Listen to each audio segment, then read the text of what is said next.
முல்லை பெரியாற்றில் நீர்வரத்து குறைந்ததைத் தொடர்ந்து கம்பம் சுருளி அருவி சாலையில் போக்குவரத்திற்கு போலீசார் அனுமதி அளித்திருக்கிறார்கள். கூடுதல் தகவல்களை செய்தியாளர் முத்துவேலிடம் கேட்கலாம். முத்துவேல், விவரங்கள் என்ன?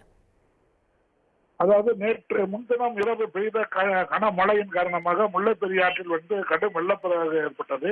இந்த வெள்ளப்பெருக்கின் காரணமாக கம்பத்திலிருந்து சுருளி அருவிக்கு செல்லக்கூடிய சாலையில் வெள்ளம் சென்றது.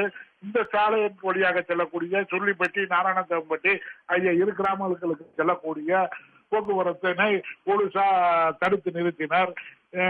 தடுத்து நிறுத்தியதால் இந்த பகுதிக்கு செல்லக்கூடிய கிராமங்களுக்கு செல்லக்கூடிய மக்கள் 15 கிலோமீட்டர் சுற்றி சென்றும் நிலை ஏற்பட்டது.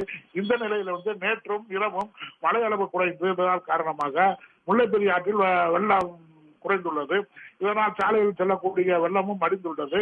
இந்த வெள்ளம் குறைந்ததை தொடர்ந்து நாராயணப்பட்டி, சுருளிப்பட்டி செல்லக்கூடிய கிராமங்களுக்கு இந்த சாலை வழியாக போக்குவரத்தினை போலீசார் அனுமதித்துள்ளனர். இதனால் 15 கிலோமீட்டர் சுற்றி செல்லக்கூடிய நிலை மாறியுள்ளது. தீபாவளியை முன்னிட்டு இந்த சாலையில் போக்குவரத்து மீண்டும் துரிதமாக நடைபெற்று வருகிறது. விவரங்களுக்கு நன்றி முத்துவேல். உடனுக்குடன் செய்திகளை தெரிந்து கொள்ள சன் நியூஸ் பெல் ஐகானை கிளிக் பண்ணுங்க.